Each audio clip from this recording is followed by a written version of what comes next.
The message that follows is not for the weak.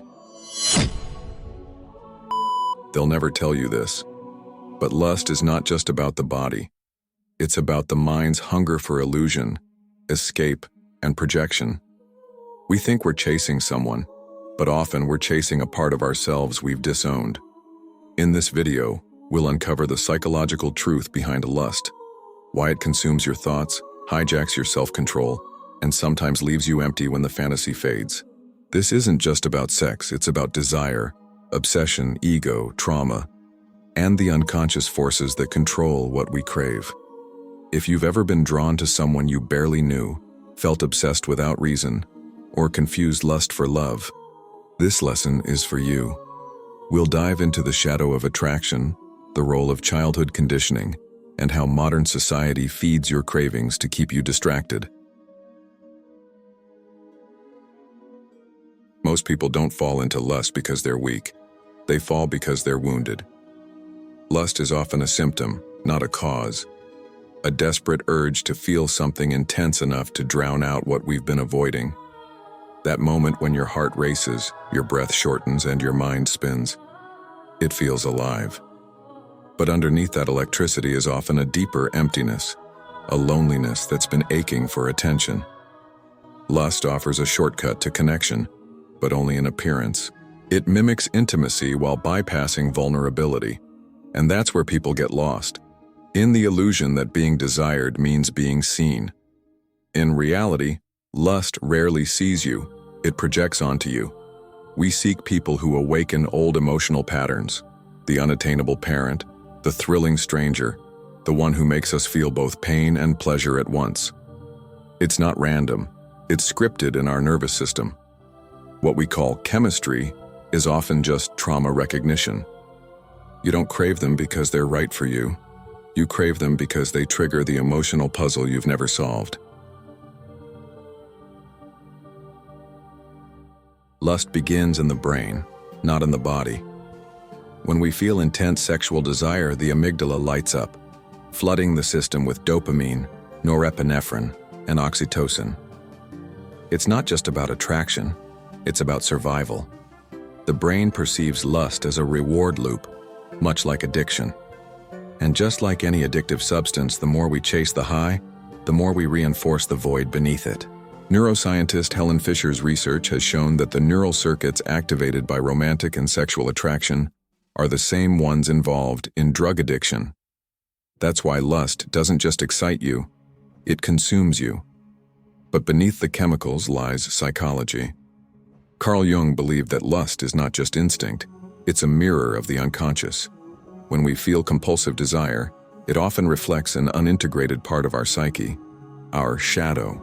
The parts we repress, shame, guilt, fear, rage, don't disappear. They disguise themselves as desire. You don't want them, you want what they make you feel. Powerful, wanted, alive. The danger? Confusing activation with compatibility. Modern psychology backs this. A 2011 study published in the Journal of Personality and Social Psychology found that individuals with unresolved attachment wounds are more likely to seek sexual relationships that mirror their early emotional environments, chaotic, inconsistent, or rejecting. It's not about love, it's about replaying a pattern. Lust becomes the battlefield where past trauma and present craving collide, and the more unaware you are, the more seductive the trap becomes. This explains why lust often feels stronger when it's forbidden or unavailable. It's not about the person, it's about the psychological resistance. According to the reactance theory in behavioral psychology, people become more attracted to what they perceive as scarce or restricted. That's why ghosting, mixed signals, or emotional unavailability often increase attraction, not decrease it. Your mind associates the obstacle with value. Lust isn't just biological, it's strategic, rooted in the belief that scarcity equals significance. But lust is not the enemy. Denying it doesn't make you wise. Understanding it does. The goal isn't to suppress desire, but to decode it. Every instance of overpowering lust is a breadcrumb leading to a deeper truth, a need for connection, recognition, safety, or self-worth. When you trace the fire back to its origin, You don't just extinguish it, you reclaim control over what it once burned away. In the philosophy of Arthur Schopenhauer, lust is a manifestation of the will to life, a blind, irrational force that governs all existence. For Schopenhauer, sexual desire is nature's most deceptive trick, making humans believe they're acting out of love, when in truth, they're just vehicles for reproduction. He saw lust as an illusion that enslaves us, pulling us away from reason and toward suffering. The moment of climax, he noted, is immediately followed by regret or emptiness, a symbolic collapse of illusion. In his words, lust is like a trick of nature for the continuation of the species. Carl Jung, however, offers a more layered view. To him, lust isn't just biological or manipulative, it's archetypal. He connected lust with the anima and animus, the inner feminine and masculine forces that unconsciously influence who we're drawn to.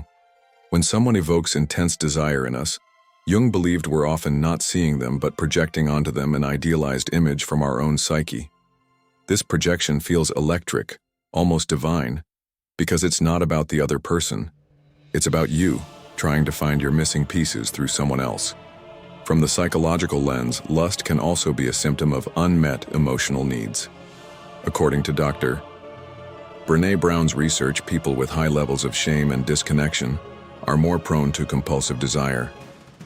Lust becomes a coping mechanism, an escape from vulnerability. And instead of confronting the discomfort of emotional intimacy, many chase physical intimacy as a substitute. The tragedy: it rarely satisfies the real hunger. Psychologist Esther Perel has explored the paradox of erotic desire. We long for closeness, yet lust thrives in space.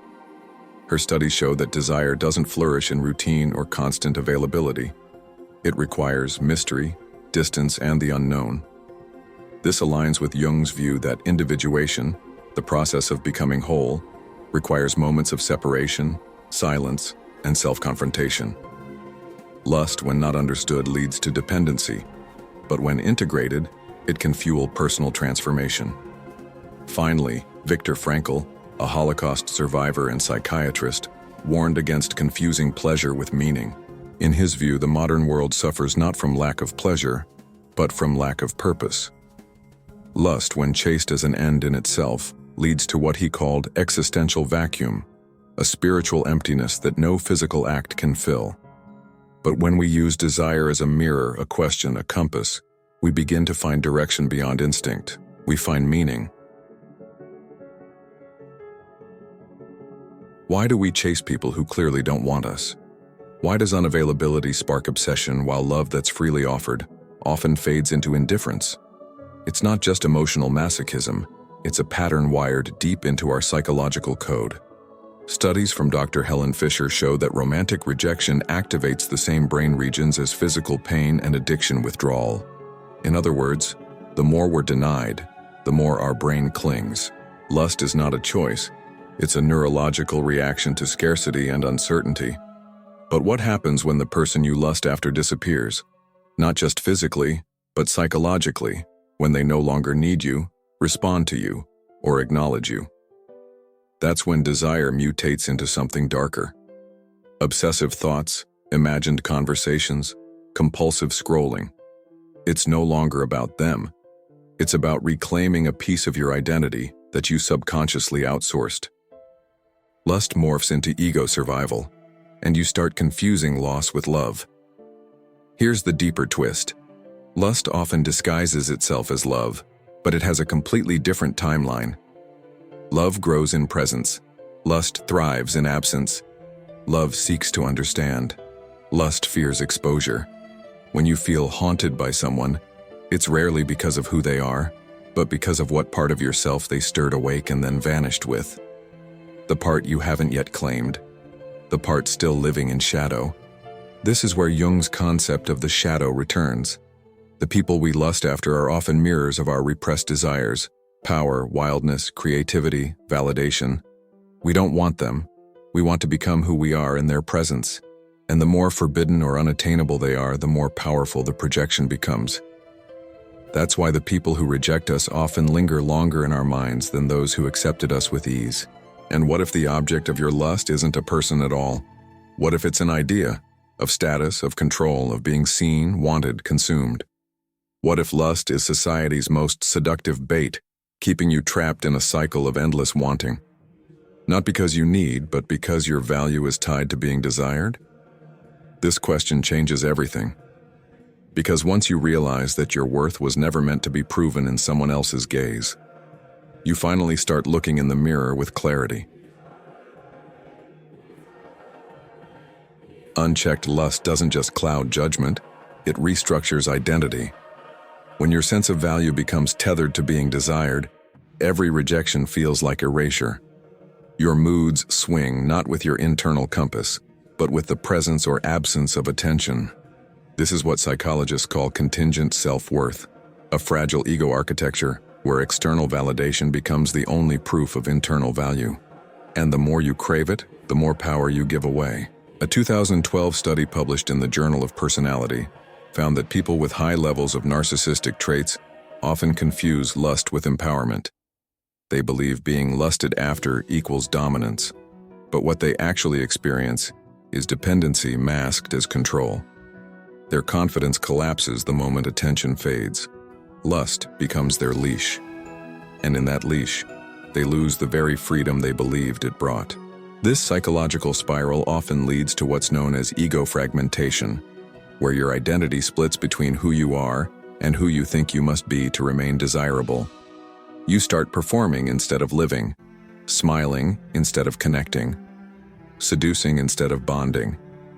And in the end, you attract people who only want the role you play, not the soul you hide. This emotional dissonance breeds chronic anxiety, loneliness, and burnout. There's also a neurochemical toll. Repeated spikes of dopamine without deep emotional bonding can desensitize the reward system, similar to what occurs in substance addiction. According to Dr. Donald Hilton, overstimulation through lustful behavior, especially through pornographic imagery, can rewire the brain's pleasure circuits, making real human connection feel dull, even irritating. Lust, when misused, doesn't increase pleasure. It sabotages it. And culturally, this distortion runs deep. In a hypersexualized world, individuals, especially men, are taught that being lusted after equals being powerful. But that power is brittle. It's reactive, not generative. It requires constant upkeep, and once it's gone, it leaves behind shame, bitterness, and emotional confusion. True strength, psychologists argue, comes not from being wanted, but from being whole without it. So ask yourself, when you look in the mirror, are you proud of who you are or just of how you're perceived? Because lust will always make you visible, but rarely make you seen. It will flood you with eyes but leave your soul untouched.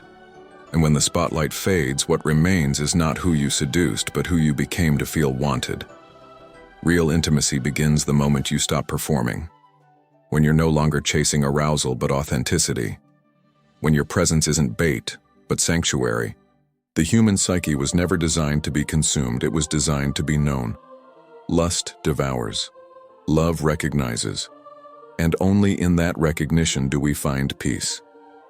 In the end, you don't escape the prison of lust by rejecting desire, but by reclaiming control over it, by integrating your shadows instead of acting them out. That's what Jung meant when he said, "Until you make the unconscious conscious, it will direct your life, and you will call it fate." Lust isn't your enemy. It's your teacher, but only if you stop letting it drive and start listening to what it's been trying to show you all along.